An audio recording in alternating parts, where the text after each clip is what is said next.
Sang ada itu adalah diri sejati.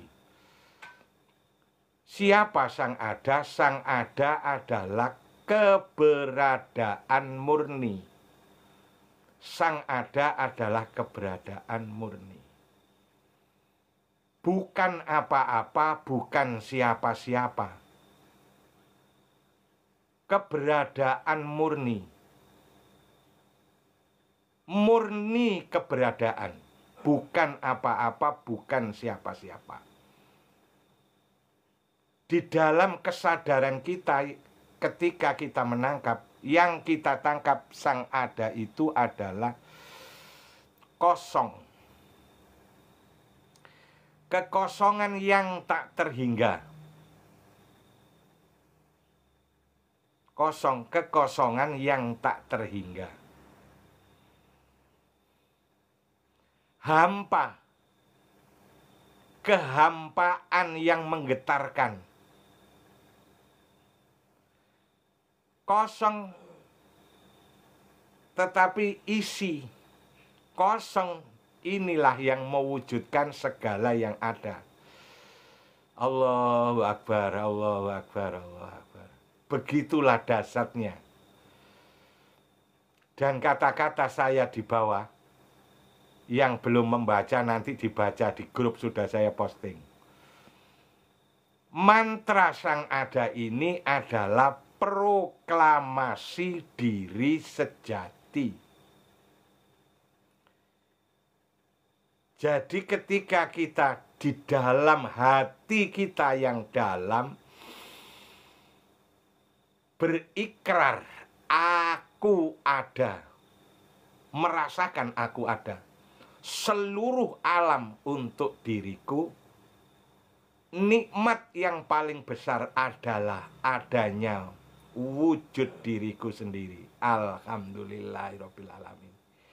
Ini adalah proklamasi diri sejati. Ini pernyataannya diri sejati.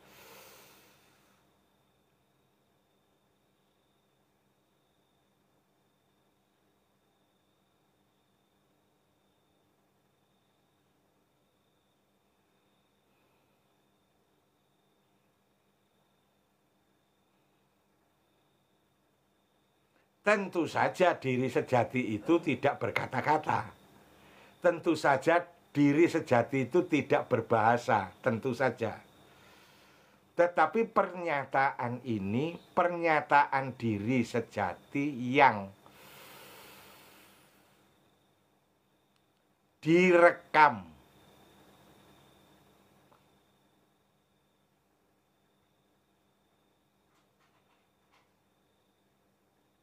oleh diri basariah kita, yaitu yang terekam di bawah sadar kita, bawah sadarnya diri yang berbahasa ini. Begitulah memahaminya. Seperti Anda memahami Al-Quran itu bahasa Arab, dan Al-Quran itu bukan bahasa. Al-Quran yang tanpa huruf.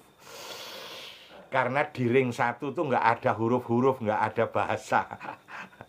Jadi wilayah bahasa ini adalah wilayah area alam ini, area basariah.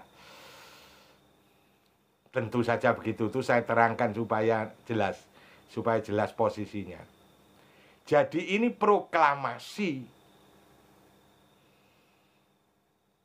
diri sejati. Jadi yang mengatakan aku ada, seluruh alam untuk diriku, nikmat yang paling besar itu adalah adanya wujud diriku sendiri. Nggak pakai itu tadi ya, mestinya nggak pakai itu. Nikmat yang paling besar adalah adanya wujud diriku sendiri. Alhamdulillah. Orang-orang yang tafakur dengan mantra ini, kita yang setiap hari bertafakur dengan mantra ini pasti mengalami hidup yang nikmat. Siapa saja yang mengamalkan mantra ini, proklamasi diri sejati ini, yang kalimat akhirnya adalah nikmat yang paling besar adalah adanya wujud diriku sendiri. Itu kan kalau diucapkan saja, misalnya kita belum tersambung ke diri sejati kita, belum tersambung saja, kalau diucapkan berulang-ulang sebagai afirmasi ke bawah sadar, nah ini belum tersambung, kesadaran kita belum nyambung ke ring satu, tapi kita baru menyadari bacaannya mantra itu saja. Kita baru menyadari bacaannya mantra itu merasakan di bawah sadar kita, di alam bawah sadar kita merasakan bacaannya mantra itu, dan mantra itu kita baca berulang-ulang. Itu sudah pasti itu menjadi afirmasi yang menjadikan hidup kita itu nikmat.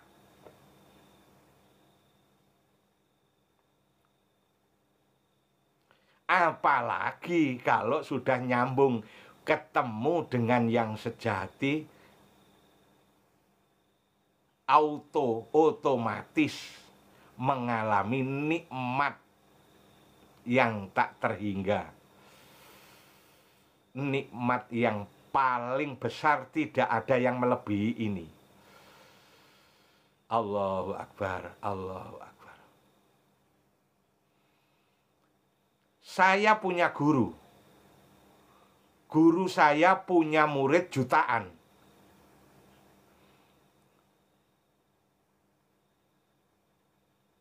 Kedudukannya sebagai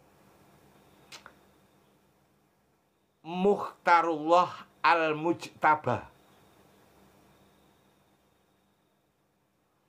mursyid, tingkat tinggi. Beliau mengatakan, saya tidak bangga menjadi mursyid. Saya tidak bangga menjadi mursyid, itu tidak bangga. Saya hanya bangga karena saya menjadi manusia. Jadi saya bangga menjadi manusia. Bukan bangga karena menjadi mursyid, bukan bangga karena punya murid jutaan, bukan bangga karena punya status. Bukan. Tapi bangga karena menjadi manusia. Coba diangen-angen ini, ini. Nah, bangga menjadi manusia itu lebih bangga daripada menjadi presiden. Bangga menjadi manusia itu lebih bangga daripada menjadi artis dunia. Karena terbukti bangga menjadi manusia itu lebih bangga daripada menjadi mursyid.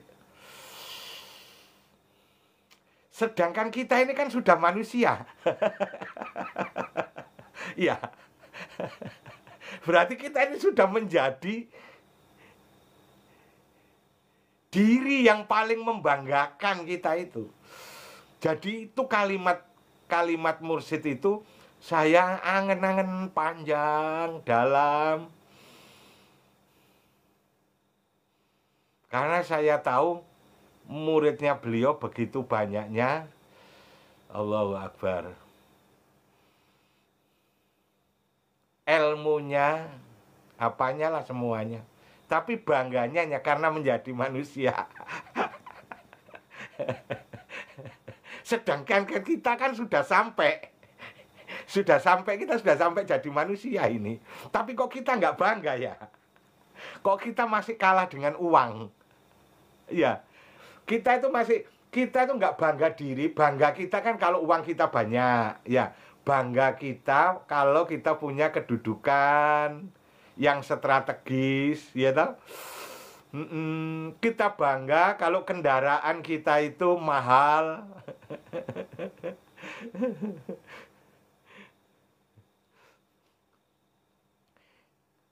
Jadi kita bangga diri kita ini kalah dengan lainnya diri. Kalah dengan uang, kalah dengan jabatan, dan lain sebagainya. Allahu Akbar, Allahu Akbar. Tersentuh nggak kira-kira batin Anda? Yang waras, batinnya pasti tersentuh lah. Jadi yang disebutkan di dalam Al-Quran, Allah memuliakan manusia. Walakot karomna bani Adam. Loh, Tuhan sendiri itu menyatakan, Allah yang menciptakan kita membuat pernyataan walakot karomna bani Adam. Sungguh telah aku muliakan Bani Adam. Ada yang hadir ini yang bukan Bani Adam?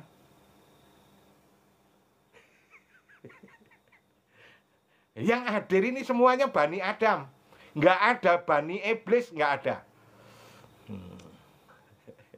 Nggak ada yang Bani Malaikat, nggak ada.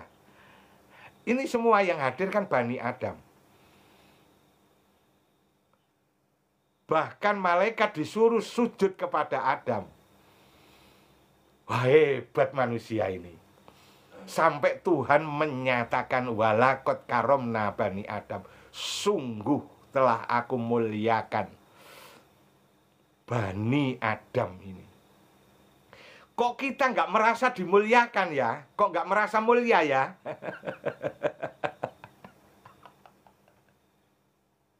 Kok hidup kita masih merasa tidak berharga, kurang berharga, menuntut penghargaan, kesana kemari mencari penghargaan, mencari pengakuan, sepertinya kita tidak berharga. Hidup ini rasanya tidak berharga kalau saya tidak punya uang. Hidup rasanya tidak berharga kalau saya tidak punya karir. Hidup rasanya tidak berharga kalau saya tidak punya pasangan hidup. Jadi kita masih mencari harga diri di luar diri. Padahal aslinya diri kita sudah berharga. Allahu Akbar. Nikmat yang paling besar adalah adanya wujud diriku sendiri.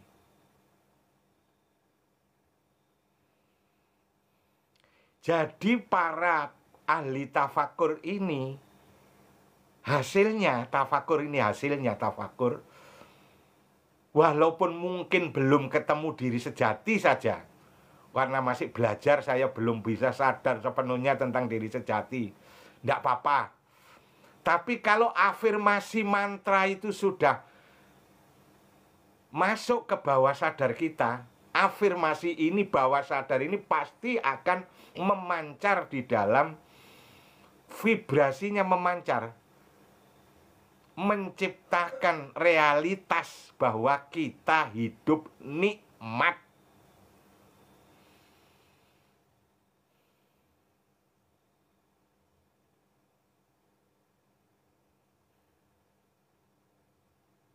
Jadi kalau hidup kita masih sambatan, masih gak pede, hidup kita gak pede, hidup kita gak percaya diri. Gak percaya diri itu karena gak mengenal diri, gak mengenal kalau dirinya berharga. Akhirnya kan gak percaya diri. Ketemu orang gak percaya diri, bergaul tidak percaya diri.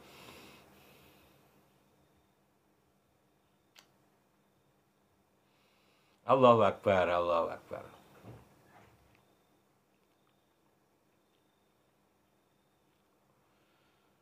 Jadi tafakur ini membawa kita kepada hidup nikmat. Dan yang mengalami hidup nikmat, nikmatnya apa? Nikmatnya adalah wujud dirinya sendiri. Jadi wujudnya nikmat itu adalah wujud diri, keberadaan. Allahu Akbar. Allahu Akbar. Allahu Akbar. Orang-orang yang bertafakur ini sudah tidak menuntut orang lain untuk menghormati dirinya. Oh, bunyi lagi cicaknya. Makasih. Allahu Akbar, Allahu Akbar, Allahu Akbar. Begitu juga tidak menuntut lagi kebenaran dari orang lain.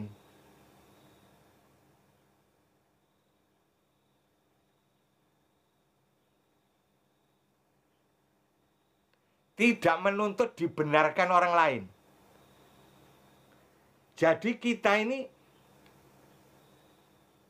coba ya diangen-angen ya, mantranya tafakur itu benar-benar diangen-angen. Mantranya tafakur itu membawa kita ini pulang ke diri kita sendiri. Karena pulang ke diri sendiri, kita pulang kepada Allah. Karena yang ada di dalam diri hanyalah Allah. Tidak ada mertua. Di dalam ini nggak ada mertua. Di dalam tidak ada suami, di dalam tidak ada anak, tidak ada istri, tidak ada. Tidak ada teman, tidak ada siapa-siapa. Di dalam sini hanya ada Tuhan.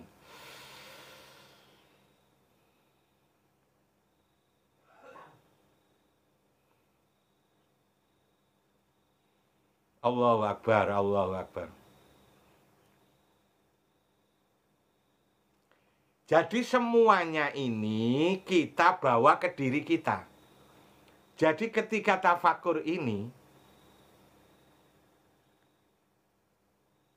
apa-apa yang kita alami di dalam tafakur adalah pengalaman kita sendiri.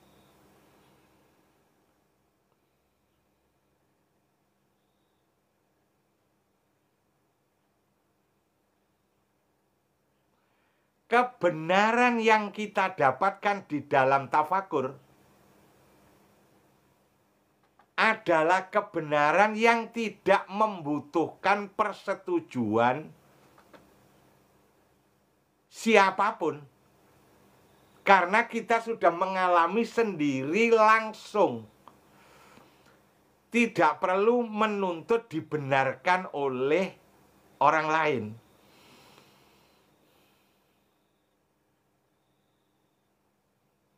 Alhamdulillahirrahmanirrahim. Jadi orang yang sudah sampai kepada dirinya sendiri itu hidupnya enjoy dengan dirinya sendiri.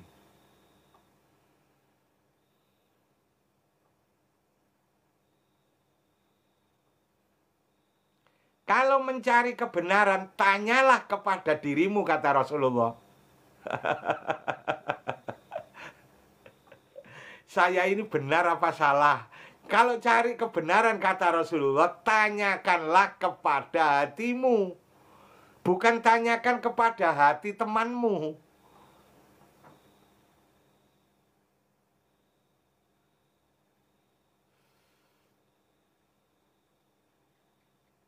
Kalaupun kamu tanyakan kepada Pak Anam, jawabannya adalah di dalam hatimu sendiri, bukan di Pak Anam. Jadi Anda semuanya bisa merasakan kebenaran. Kebenaran itu ada di dalam dirimu sendiri. Karena benar itu bahasa Arabnya hak. Dan al-haq itu adalah Tuhan. Sedangkan Tuhan itu ada di dalam dirimu sendiri. Jadi kebenaran itu di sini. Oleh sebab itu Rasulullah tanyalah kepada dirimu. Allahu Akbar. Sekarang ini kan banyak ya di TikTok lagi rame. Kebetulan saya tadi itu sebelum live itu nonton perdebatan guru gembul sama ini siapa Ustadz Nuruddin. Wah itu lagi rame-ramenya. Masya Allah, Alhamdulillah, ini tontonan ini. Semoga para ahli tafakur sadar tidak mencari kebenaran di luar kenyataan. Jangan mencari kebenaran di luar al-haq. Pulanglah ke al-haq. Yang hak itu hanya Allah. Pulanglah ke dirimu.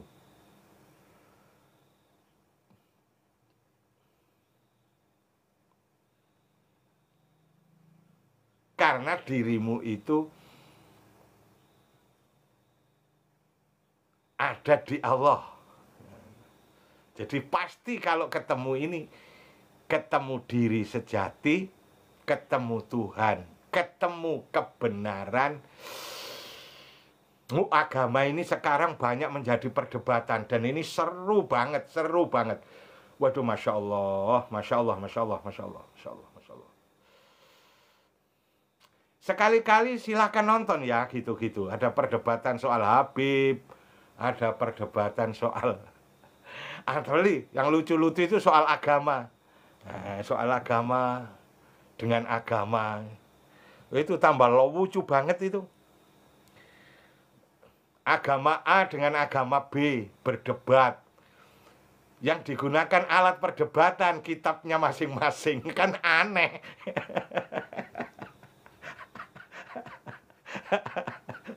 Itu aneh itu.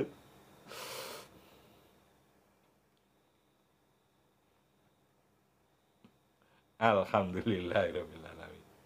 Jadi orang-orang ahli tafakur ini pulang kepada Allah melalui dirinya sendiri dan menyadari wujud dirinya adalah nikmat yang paling besar.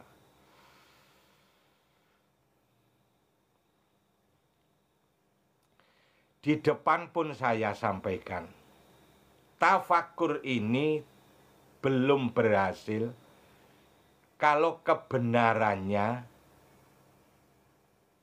Anda mengikuti saya.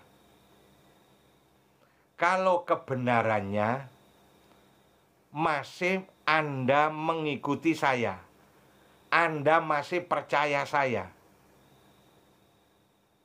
itu belum berhasil tafakur itu. Tafakur ini berhasil kalau kebenaran itu Anda tahu dari diri Anda sendiri.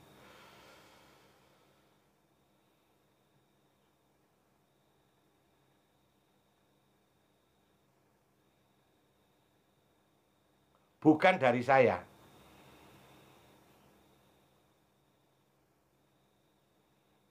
Ini harus benar-benar disadari.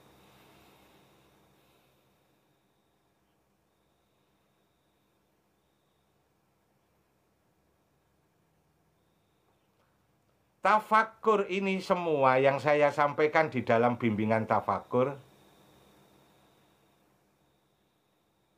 itu kan yang saya alami.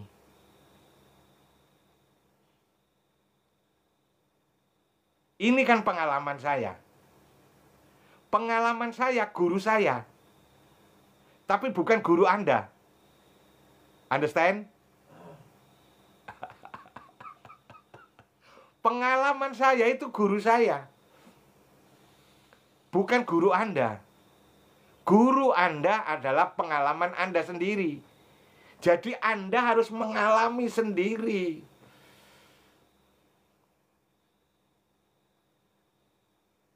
Ini di antara nikmatnya diri ini. Karena diri ini kitabnya.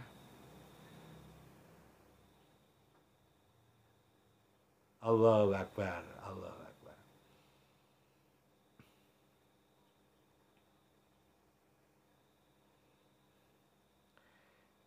Bapak Ibu bisa diterima ya, saya minta komentarnya, bisa diterima ya. Jadi balik ke diri supaya kita betul-betul menikmati diri kita.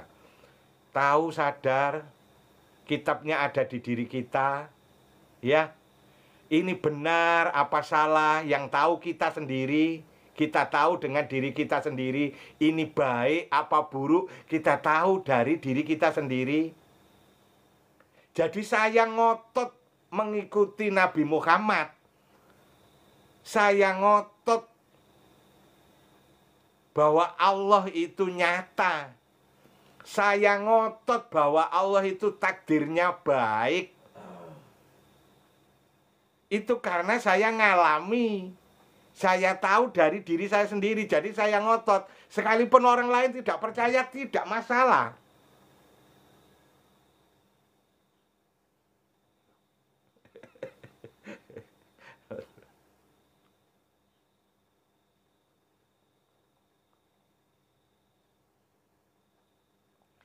Nah, Anda tidak bisa mengambil ini.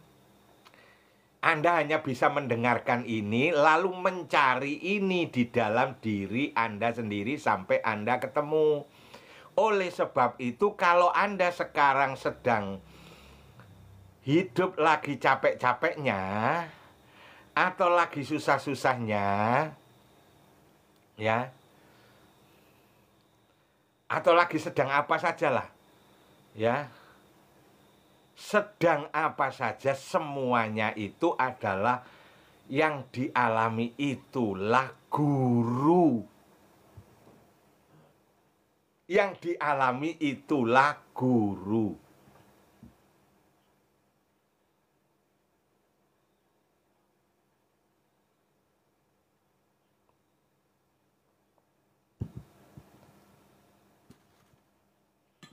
Jadi kita sekarang sedang berguru, menempuh pendidikan, mengalami macam-macam ini, menempuh pendidikan. Adanya kebutuhan-kebutuhan, adanya kesulitan-kesulitan, adanya pertengkaran. Pokoknya kenyataan hidup inilah semuanya ini. Real. Semua kenyataan hidup apa adanya ini semuanya masing-masing yang kita alami, yang nyata di dalam hidup kita itu, ya itulah kitab hidup kita. Ya itulah pembimbing jalan kita. Allahu Akbar, Allahu Akbar.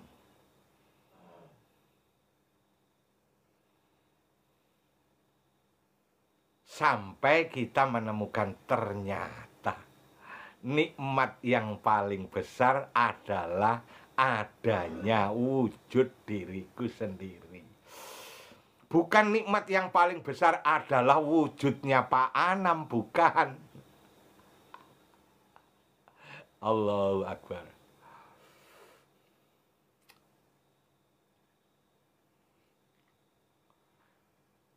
Bukan yang lainnya juga, siapa saja. Bukan apa saja. Adalah wujud diri kita sendiri. Adanya Muhammad, Nabi Muhammad rahmatan lil alamin itu kan nikmat besar. Itu pun tidak menjadi nikmat kalau wujud Anda tidak ada.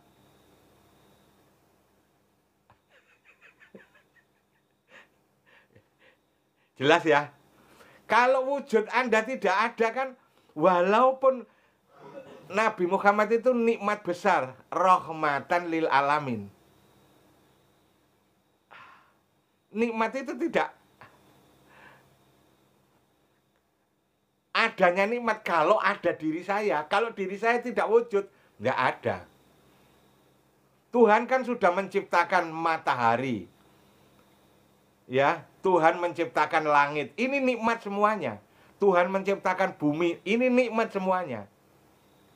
Tapi nikmat-nikmat semuanya tidak berarti apa-apa kalau wujud saya tidak ada.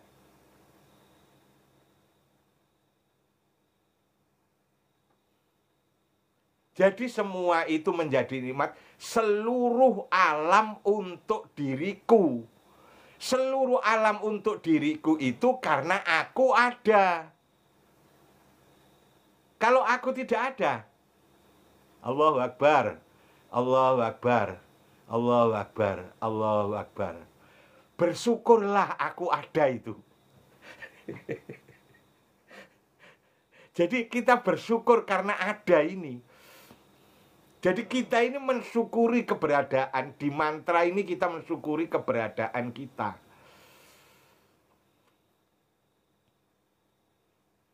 Laut yang luas dan indah, gunung yang hijau menjulang tinggi,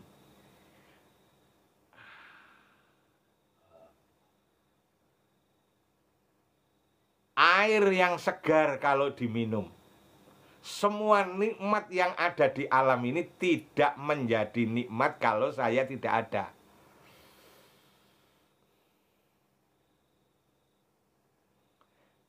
Jadi seluruh alam untuk diriku itu karena aku ada. Oleh sebab itu aku ada itulah nikmat yang paling besar.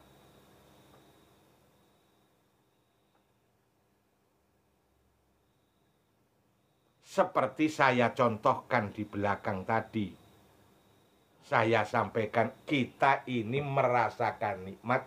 Nikmat karena aku ada. Nikmat karena wujud.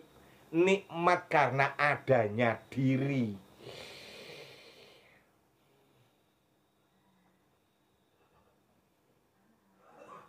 Bukan karena adanya uang. Bukan karena adanya kedudukan. Bukan karena adanya pujian.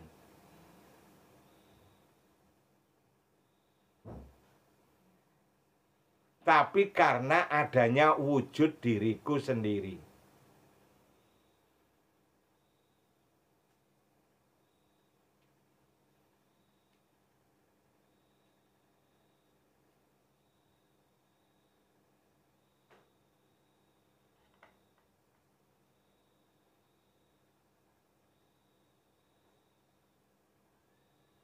Saya kasih kesempatan untuk ini bicara mantra ini ya. Halo semuanya ya, bicara nikmat. Jadi orang-orang yang tafakur ini adalah orang-orang yang menikmati 100% wujud dirinya. Menikmati hidup sebagai wujud diri, sebagai insan. Manusia yang memiliki diri palsu dan diri sejati ini. Jadi kita itu yang menikmati diri sejati, yang menikmati diri palsu. Semuanya ini. Pokoknya insan ini lengkap. Nikmat. Jadi nikmatnya di sini. Tidak di luar ini. Allahu Akbar. Allahu Akbar, Allahu Akbar, Allahu Akbar, Allahu Akbar. Silakan, ada pertanyaan atau tanggapan? Ya. Ratna, Pak. Iya, Bu Ratna. Silakan, Bu Ratna. Ini mungkin ada yang seperti yang Bapak bicarakan itu, ada juga mungkin ada berapa yang mau saya tanyakan ini, Pak. Yang pertama itu wujud diri, dan itu pun umpama kita di dalam kubur itu, apakah diri sejati yang menjawab pertanyaan di dalam kubur itu apakah diri semu? Itu yang pertama, Pak. Yang kedua, ciri-ciri bahwa kita itu sudah bertemu diri sejati itu sebenarnya ciri yang jelasnya itu yang seperti apa? Apakah akan merubah sifat-sifat kita, atau istilahnya kan ada juga yang merasa bahwa udah ketemu, saya yang udah saya sering lihat itu sudah bertemu diri sejati, sudah tetapi sifatnya dia mencela orang, terus dia masih suka itu, ya itu yang saya bingung gitu. Tapi dia mengumbar bahwa saya itu sudah bertemu diri sejati, sudah seperti ini, seperti itu. Tapi apakah itu mengubah sifat seseorang atau memang sifatnya itu tidak berubah? Itu yang kedua, Pak. Iya. Terus yang ketiga nih Pak, 3 doang pertanyaannya. Iya. Masalah yang tafakur, Pak, terus terang selama bimbingan dari Bapak itu saya sekali pernah yang saya cerita sama Bapak sampai nangis itu tuh saat yang kita bertemu Allah di surga, Pak. Iya. Ustadz, ya itu. Ya. Nah, selanjutnya saya tafakur sendiri. Awalnya tafakur sendiri itu kan yang saya pernah cerita itu bahwa semua istilahnya saya melihat semuanya itu gitu. Nah, udah gitu pas dibantu Bapak, saya alhamdulillah bisa itu. Istilahnya sudah keluar dari jalur itu. Iya, iya. Tapi saat saya sendiri lagi ya saya kembali lagi. Nah, maksud saya tafakur yang benar itu yang seperti gimana sih Pak gitu? Apakah kosong terus saya diam aja atau saya fokus sesuatu atau saya harus bagaimana? Karena kan saya kata Bapak tidak usah menolak dia yang datang. Tapi ketika waktu dibimbing Bapak, saya bisa bahwa itu saya tidak muncul. Kenapa itu bisa begitu Pak? Dan ketika saya sendiri lagi model itu lagi gitu, saya pengennya yang di luar jalur aja Pak gitu. Itu Pak. Terima kasih Pak Ustadz. Terima kasih. Alhamdulillahirabbil alamin. Saya dari 3 pertanyaan itu, saya tertarik pertanyaan yang kedua itu menarik banget. Apa sih tandanya orang itu kalau sudah ketemu dengan dirinya yang sejati? Saya kok ketemu orang katanya Bu Ratna, ketemu orang yang sudah mengaku sudah ketemu diri sejati, tapi melihat sikapnya tidak meyakinkan. Apakah memang ketemu diri sejati itu akan mengubah sikap kita? Sudah pasti. Bapak, Ibu, kawan-kawan, saudara-saudara semuanya, kalau seumur hidup Anda tinggal di kampung dan menjadi orang biasa saja, sejak kecil sampai Anda dewasa, Anda menjadi orang kampung. Artinya orang kampung itu kampungnya di kota atau di desa sama saja, semua kampung lah. Artinya bergaul dengan manusia secara umum, bukan berada di kerajaan, di kampung.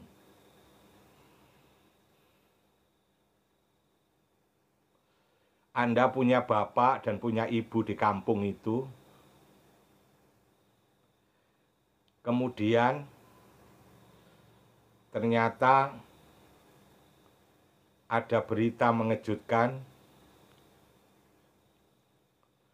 di kerajaan tempat kampung Anda berada, rajanya sedang meninggal. Rajanya mati, kan harus digantikan oleh pangeran.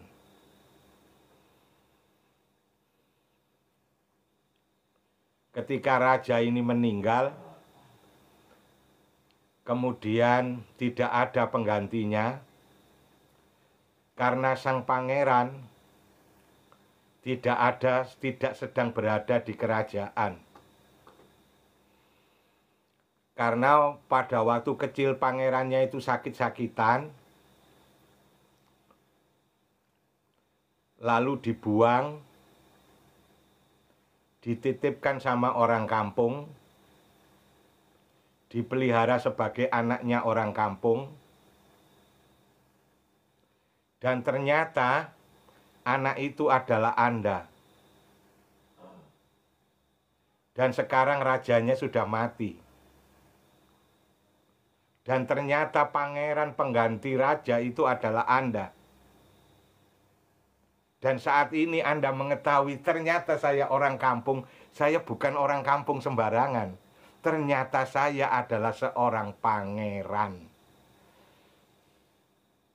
Kalau Anda tahu seperti ini, kira-kira sikap Anda berubah tidak?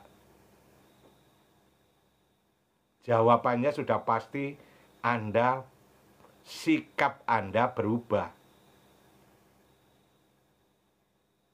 Ya, seperti itulah contohnya. Jadi kalau kita ini tahu diri kita yang sebenarnya, pastilah berubah sikap kita. Karena ternyata saya pangeran. Ternyata saya bukan orang biasa. Allahu Akbar, Allahu Akbar, Allahu Akbar.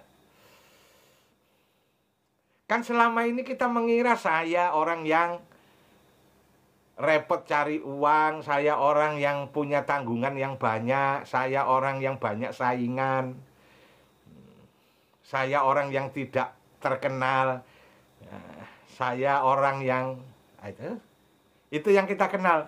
Tapi setelah ketahui bahwa kita adalah seorang pangeran, pasti kita akan berubah. Allahu Akbar.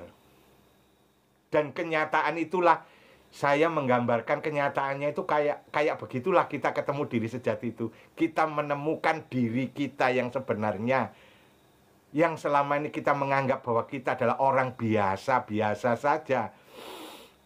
Ya karena memang diri basaria kan ana basaru mislukum, biasa-biasa. Yang tidak kita sadarikan yuha ilayya, bahwa kita itu menerima wahyu. Itu Nabi Muhammad yang contohkan Nabi Muhammad. No. Bunyi lagi cicaknya. Pokoknya kalau pas keren-keren gitu dia langsung bunyi. Sudahlah. Ini semesta tidak bisa dusta. Allahu Akbar.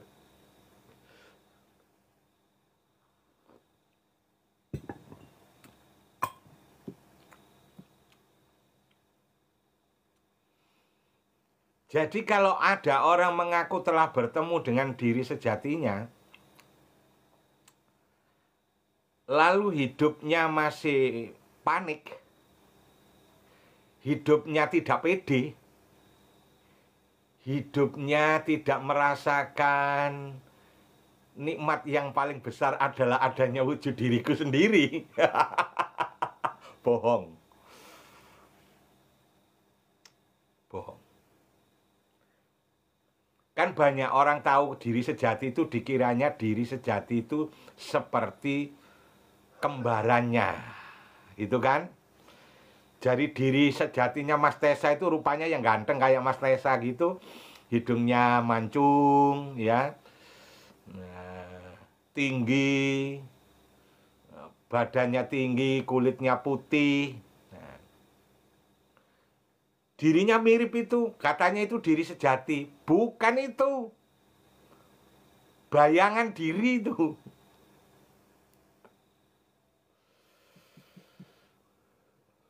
Itu diri latif. Jisim latif. Jismun latifun. Badan halus. Bukan diri sejati. Diri sejati yang saya ceritakan itu tadi, yang seluruh alam untuk diriku, nikmat yang paling besar adalah adanya wujud diriku sendiri. Itulah diri sejati. Itulah sang ada. Itulah keberadaan murni.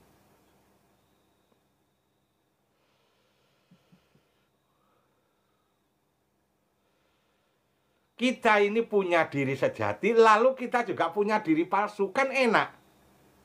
Karena kita punya diri palsu, maka kita bisa tiktokan.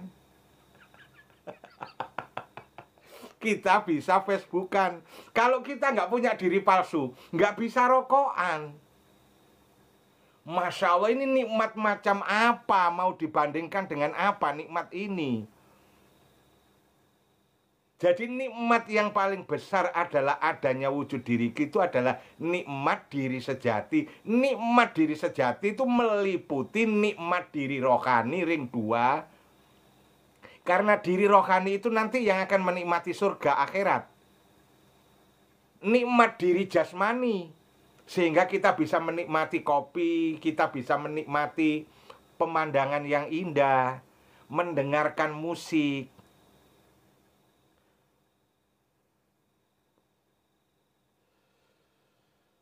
Alhamdulillah. Semoga makin sadar saja kita terhadap nikmat diri kita ini.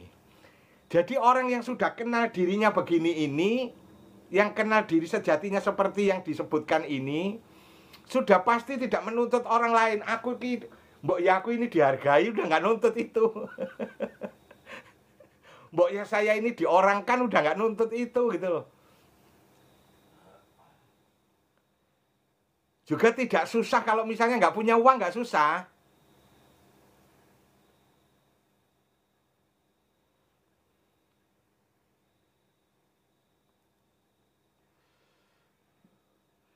Rasanya nggak punya uang, pahit. Oh iya pahit, tapi nggak susah. Ya pahit kalau nggak punya uang itu ya. Kalau nggak punya uang, mau beli nggak ada uangnya, ya pahit lah rasanya. Tapi nggak susah. Pare itu kan pahit. Kopi itu kan pahit. Tapi kita kan nggak susah karena pahitnya kopi. Kita nggak susah karena pahitnya pare, nggak susah. Tahu itu nikmat. Loh kok bisa ya nggak punya uang kok nikmat, Masya Allah. Luar biasa nikmatnya orang nggak punya uang tuh. Orang yang nggak punya uang itu merdeka hidupnya. Itu sudah saya tulis. Silakan dibuka kembali. Ada langkah ringan menyusuri bukit. Nah itu kan saya tulis itu. Langkah ringan menyusuri bukit. Hidupnya nggak ada ketakutan, nggak ada kekhawatiran. Wong nggak punya apa-apa. Orang yang takut, yang khawatir itu kan karena punya. Coba bayangkan, Anda kalau berada di jalan yang gelap malam hari, ya, Anda sendirian,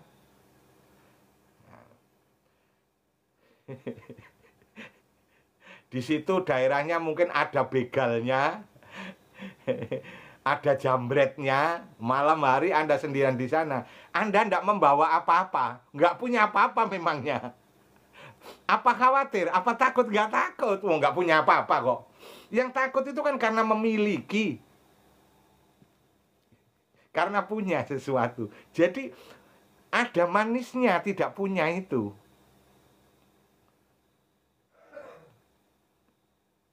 Sakit itu kan katanya nggak enak ya. Ya inilah, kalau sudah sadar itu tahu nanti. Alhamdulillah sakit, dengan sakit saya menikmati hidup, istirahat. Kayak istri saya yang sedang sakit, karena sakit, istirahat, tidak masak. Sehingga makannya beli atau anaknya yang masak. Kan karena sakit. Menikmati sakit.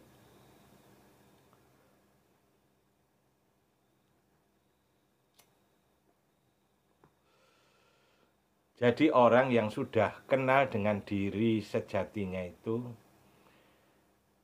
udah saya bilang tuh ya, barang siapa tahu dirinya itu, pernah saya sampaikan itu, di orang yang tahu bahwa dirinya adalah semesta, dirinya adalah keberadaan murni, orang yang tahu kalau dirinya ini keberadaan murni, kalau kita sampai di Sang Ada, diri kita itu keberadaan murni. Jadi keberadaan murni itu segala yang ada itu adalah semuanya berharga.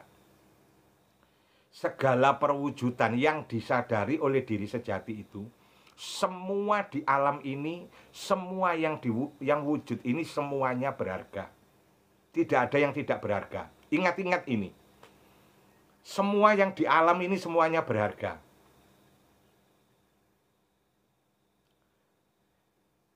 Tidak ada yang tidak berharga. Jadi orang yang sudah sampai kepada keberadaan murni, itu menyaksikan segala sesuatu berharga. Sehingga sudah tidak ada bedanya lagi antara kerikil dengan emas.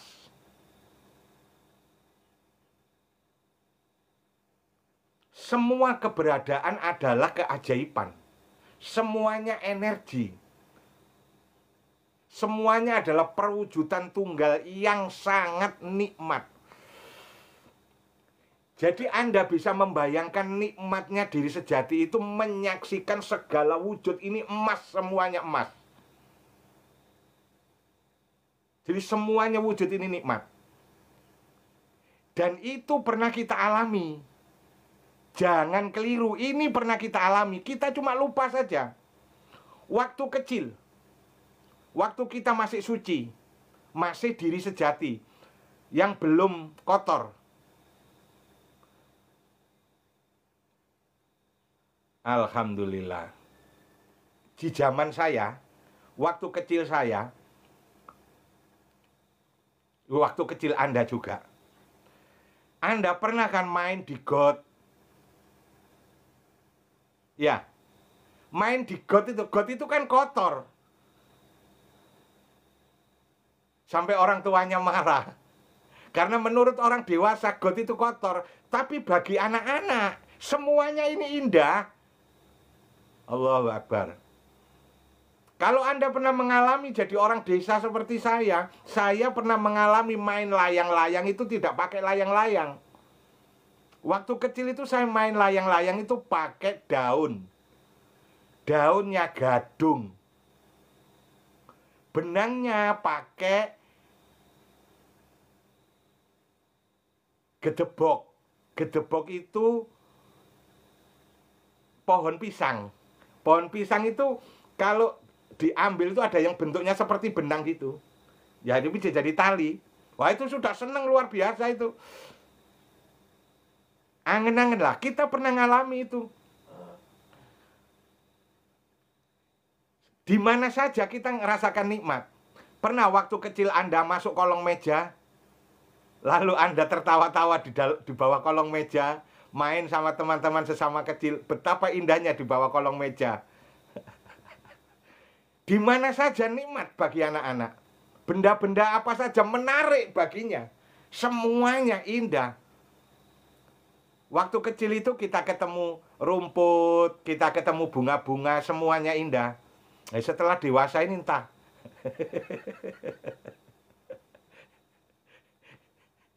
Yang menurut indah itu, yang gambarnya Pak Karno itu indah. Ya itu sebenarnya realitas diri sejati.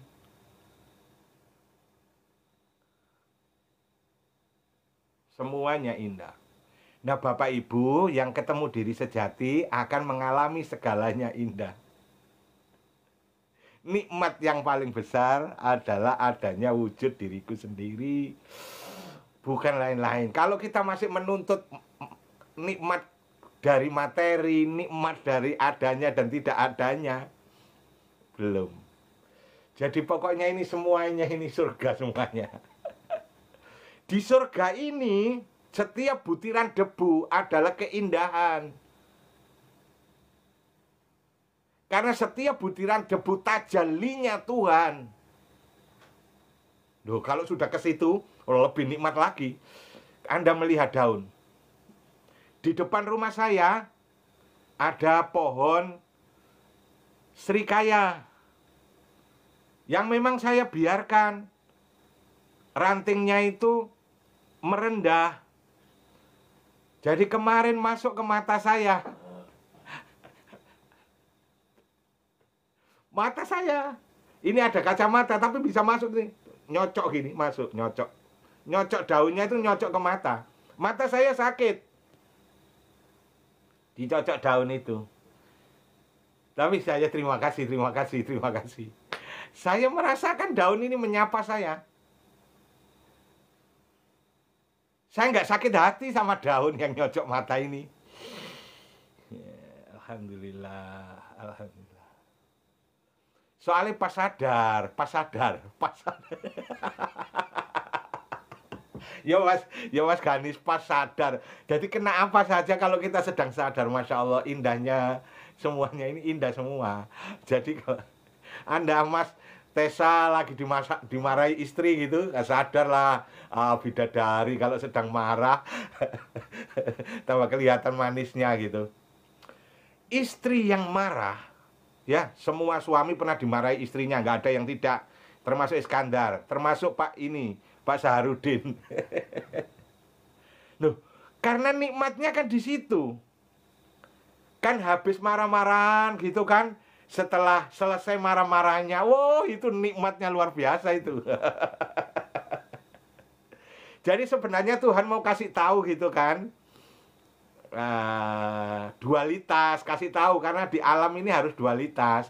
Untuk kehadiran enak harus nggak enak dulu supaya enaknya nanti terasa gitu. Marahan dulu lah, nanti waktu pelukan oh nikmat pelukannya.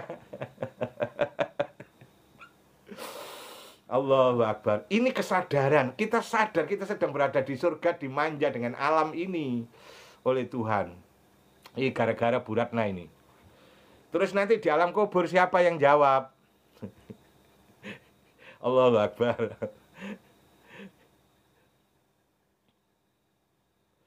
Saya belum pernah mati, Bu. Belum pernah. Saya jawab alam kubur. Siapa yang jawab?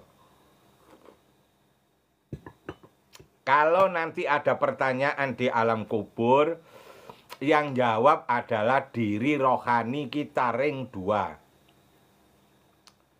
Alam setelah kematian itu sepenuhnya adalah alam roh. Itu masih diri sosok. Maka masih, kalau di dalam agama masih disimbolkan dalam pertanyaan-pertanyaan itu diri sosok, Bu. Itu jawabnya pendek aja. Terus kemudian tafakur tadi yang ketiga. Tafakur itu diam aja, Bu. Jadi tafakur itu sepenuhnya diam, menyadari keberadaan total. Tidak membaca apa-apa, jadi sepenuhnya membuka diri, menyadari keberadaan total. Menyadari keberadaan. Jadi tafakur itu kan dimulai dari diam, berserah diri, merasakan nafas ilahi, kemudian menyaksikan segalanya terjadi dengan sendirinya, kun fayakun. Sudah, kita menjadi penyaksi. Dan kalau kita, yang pertama kita sadari adalah tubuh kita. Kita merasakan keberadaan tubuh. Keberadaan tubuh kita rasakan, kita langsung masuk ke dalam, ke level energi. Di situ kita kalau masuk terus, notok dok itu diri sejati. Notok dok kosong adanya. Dan kalau sudah notok dok itu satu adanya. Adanya cuma satu dan kosong. Tapi kosong yang isi, bukan kosong blong. Dikatakan kosong karena tidak ada lagi perbandingan, tidak ada dualitas. Adanya tunggal. Sesuatu dikatakan tidak kosong kan karena ada perbandingannya. Ini dibandingkan ini, kan sudah nggak ada perbandingannya kosong. Nah itu ada yang komentar, sekarang kalau sholat lebih nikmat rasanya. Jadi betul-betul hanya menyadari saja dan sepi. Saran saya sebelum tafakur, zikir dulu lah ya. Zikir dulu, membaca istighfar. Saya sudah kasih teman-teman 1000 istighfar itu setiap selesai sholat asar, diamalkan lah. Karena itu adalah makanannya diri ring 2 kita. Diri ring 2 kita harus dalam keadaan sehat. Ring 2 itu diri rohani. Diri rohani harus sehat. Membaca istighfar, membaca sholawat, membaca zikir itu perlu untuk makanan rohani, itu makanan. Kalau rohani kita tenang, kita masuk ke ring 1 dengan gampang. Tapi kalau rohani kita haus, rohani kita lapar, diri kita ini gelisah. Karena zikir itu makanan, maka ketika zikir harus masuk. Namanya makan itu harus masuk. Kalau tidak masuk berarti belum makan.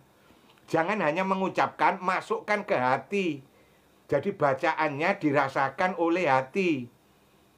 Subhanallah, alhamdulillah, la haula wala quwata illa billah, la ilaha illallah. Masukkan ke hati, dirasakan. Namanya makan ya harus dirasakan. Harus masuk, dirasakan. Jadi baca sholawat, baca istighfar, berzikir itu makan. Harus masuk, harus terasa. Harus nikmat. Nah itu, harus nikmat.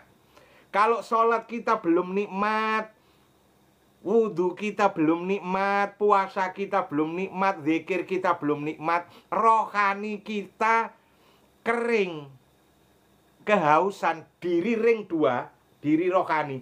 Diri rohani itu makanannya makanan rohani. Makanan rohani yaitu tadi, bismillah itu makanan rohani, membaca Al-Quran itu makanan rohani. Ketika membaca itu jangan ditujukan ke lain-lainnya, ditujukan ke diri sendiri, wong yang makan dirinya sendiri. Jadi misalnya itu di masjid terus pakai speaker gitu ya. Ya tetap harus masuk ke diri sendiri. Kalau nggak masuk ke diri sendiri, wah ini masuk ke orang lain, nah itu gak makan itu namanya, menghambur-hamburkan makanan. Karena yang makan kita. Ya itu sarannya. Jadi kalau mau tafakur, sholat dulu, istighfar dulu, la ilaha illallah dulu. Ya sesuai Anda yang punya lah apa yang biasa diamalkan. Nanti pada saat tafakur, diam total, nggak membaca apa-apa. Karena areanya tafakur ini area ring 1, yang dituju area ring 1, di sana sudah tidak ada huruf, tidak ada bacaan. Yang ada hanya kesadaran kosong yang isi itu tadi. Udah saya jawab. Oke, yang lain? Terima kasih, Pak Ustaz. Alhamdulillah. Nggih, Mas Ganis. Ini adalah penggambaran yang luar biasa dari jejaknya Pak Guru kita ini. Jejak yang digambarkan itu jejak. Pak Gurunya sudah selesai. Iya. Jadi seperti Pak Anam ini sudah selesai dengan dirinya sendiri dan tidak butuh apa-apa. Itu digambarkan oleh Pak Anam supaya kita mencontoh. Ibaratnya kalau kita itu naik gunung, itu kan butuh keberanian, butuh persiapan yang tidak sulit digambarkan. Orang yang punya kesadaran seperti gitu, orang yang mau mendaki gunung. Orang kalau sudah sampai di puncak, sudah selesai dengan dirinya, dia turun, ya sudah, menggambarkannya ya seperti itu, sudah tidak bisa digambarkan kalau sudah harus orangnya sendiri yang naik itu. Kalau digambarkan oleh Pak Guru kita, ya gimana itu ya, hanya membayang-bayangkan aja. Ya kita harus menempuh sendiri memang. Ya. Kalau kita sudah sampai ke puncak, baru bisa apa yang dia omongkan sama Bapak Anam, itu bisa tergambar oleh kita. Jadi kita harus bisa selesai dengan diri kita sendiri. Ya. Orang yang dengan diri kita sendiri itu, kita tidak boleh keinginan macam-macam. Kalau bisa ya keinginan tidak ada. Nah itu baru kita menjadi diri kita sendiri tanpa yang lain. Ya. Nah itu nikmatnya ya seperti itu. Kalau kita sudah pernah naik puncak gunung, kalau kita naik puncak gunung, melihat yang di bawah itu seperti mainan. Atau kita naik pesawat, kalau lihat ke bawah itu kan mobil jalan, ada kelihatan jalan. Yeah. Itu seperti mainan. Yeah. Nah kalau kita itu kesadarannya sudah sampai di situ, kita turun ke bawah, ya sudah kita seperti apa ya? Ya biasa, enggak kepingin seperti mainan itulah. Ya. Kita kalau kita ini kan bayi kalau sudah lahir kan, kita kan nggak mau kembali ke rahim. Lah orang kalau sudah berjalan menuju Allah, dia ya juga nggak akan kembali, nggak ingin kembali kepada dunia lagi kalau sudah selesai. Penggambarannya seperti itu. Jadi memang kita harus menempuh sendiri, baru kita bisa. Sementara itu aja. Oke, terima kasih Mas Ganis. Terima kasih. Mic-nya jangan lupa.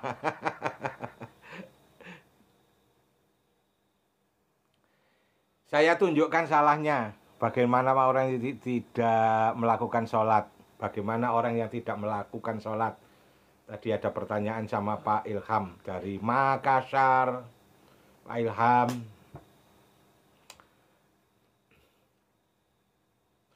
Saya tunjukkan salahnya Mas Ganis ya.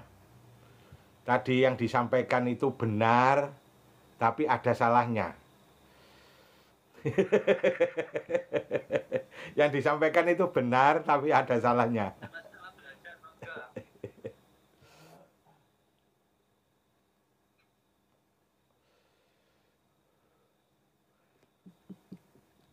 Mas Ganis melihat saya, lalu Mas Ganis mengatakan saya orang yang sudah sampai kepada dirinya sendiri. Itulah kesalahannya. Itu kesalahan. Saya katakan salah itu tidaklah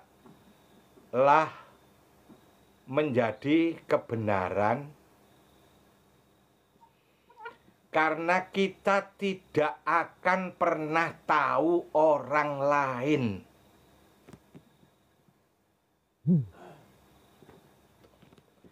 Jadi kita tuh hanya menyangka kepada orang lain, itu hanya menyangka saja.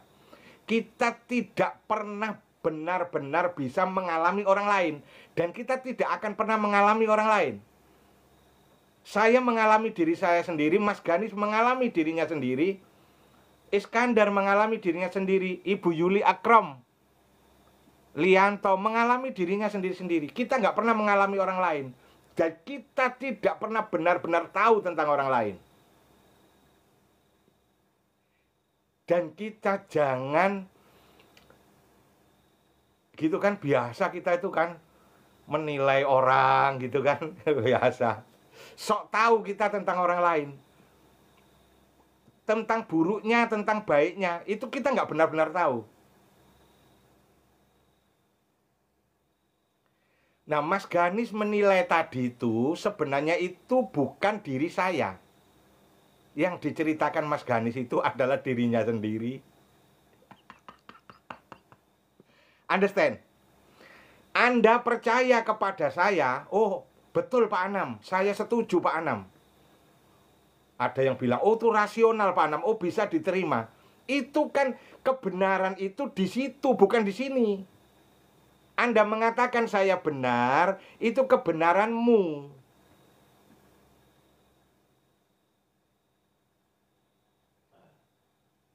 Jadi Anda yang Anda ceritakan itu adalah, yang Anda ceritakan tentang orang lain, itu sebenarnya adalah Anda sendiri. Jadi oleh sebab itu selalu begini, orang yang baik itu selalu melihat orang lain baik. Dan orang yang memang tidak baik melihat siapa saja, melihat negatifnya, melihat masalahnya. Jadi sebenarnya orang itu sedang melihat dirinya sendiri. Orang itu mengalami pengalamannya sendiri. Itu yang disebutkan oleh Allah, orang mukmin yang satu adalah cermin mukmin yang lain. Jadi ketika Anda melihat Pak Anam, Anda melihat diri Anda sendiri. Terima kasih Mas Ganis. Anda dihadirkan oleh Allah, itu yang mau saya sampaikan tadi sebelum pertanyaan itu, tapi itu hampir lupa saya nyampaikan itu tentang ini penting. Jadi ya gitulah, ini realitasnya Allah itu. Jadi tidak muncul di saya, muncul di Mas Ganis. Terima kasih. Ini untuk kita semua. Jadi kita ingat ya, sekalipun terhadap istri, Allahu Akbar, Allahu Akbar, Allahu Akbar. Istri, pasangan hidup kita, kita tidur seranjang. Tidur kita seranjang. Tapi yang kita rasakan berbeda. Yang kita alami berbeda. Kita di dalam malam yang sama, tapi kita merasakan malam yang berbeda. Kita berada di ruang yang sama, kita merasakan ruang yang berbeda. Karena pikiran kita tidak sama. Perasaan kita tidak sama. Allahu Akbar, Allahu Akbar, Allah. Jadi hidup ini benar-benar pribadi. Hidup ini benar-benar pribadi. Ini jangan gampang-gampang diterima ya, dirasakan dulu, diangan-angan dulu. Kita dengan orang lain gitu, termasuk dengan pasangan tadi. Orang yang setuju dengan kita, oh ya cocok, saya setuju. Oh ya itu betul. Kita nggak tahu kadar betulnya seperti apa, kadar setujunya seperti apa, kadar cocoknya seperti apa. Itu belum tentu seperti yang kita pahami. Gitu. Karena ini betul-betul memang ini hidup ini lahir sendiri, mati sendiri, merasakan sendiri, mengalami sendiri. Jadi hidup ini benar-benar kita ini. Allahu Akbar, Allahu Akbar. Inilah nikmatnya diri gitu aja ya. Ini nikmatnya diri. Jadi kita setiap hari itu menikmati diri kita sendiri. Kalau kita menikmati orang lain tidak bisa.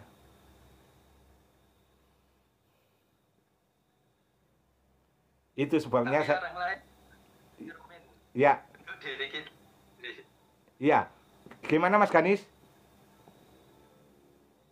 Orang lain bisa sebagai cermin. Orang mukmin kan untuk Iya, cermin. Cermin, tapi gadis yang sebenarnya kita lihat kan diri kita itu. Ya di cermin itu yang kita lihat kan diri kita, bukan orang lain kan? Iya. Iya. Masa saya bercermin, terus di depan cermin